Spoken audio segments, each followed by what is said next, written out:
మరి ఈ రోజు ఒక చక్కటి ఈ అడ్వాన్స్ ఐసీయూని మనం ప్రారంభించుకోవడం ఇక్కడ ఉన్నటువంటి ప్రజలకి ఏ మాత్రం కూడా కార్పొరేట్ హాస్పిటల్స్ లో ఉన్నటువంటి ఫెసిలిటీస్ కి ఏ మాత్రం కూడా తీసుకుపోకుండా ఉన్నటువంటి ఈ అడ్వాన్స్ ఐసీయూని మనం ప్రారంభించుకోవడం చాలా సంతోషంగా ఉంది. ముందు ముందు కూడా ఇక్కడికి వచ్చేటువంటి పేషెంట్స్ అందరికీ చాలా చక్కగా ఇది ఉపయోగపడుతుంది. అలాగే మీరు చూసినట్టయితే మన జగన్ ప్రభుత్వం వచ్చాక ఈ హాస్పిటల్ రూపురేఖలు అలాగే సర్వీసెస్ ఇక్కడ ఉన్నటువంటి ఫ్యాకల్టీ అందుబాటులో ఉండడం కానీ ఇక్కడ మనం ఇస్తున్నటువంటి ఫెసిలిటీస్ కానీ ఇక్కడ మనం అందుబాటులో తీసుకొచ్చినటువంటి అన్ని రకమైనటువంటి ఇన్ఫ్రాస్ట్రక్చర్ ఫెసిలిటీస్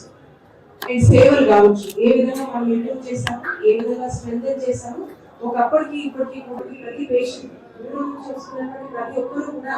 మునుపటి కంటే కూడా మన జగన్ ప్రభుత్వం వచ్చాక చాలా చక్కగా డాక్టర్లు చూస్తున్నారు, బాగా పట్టించుకుంటున్నారు.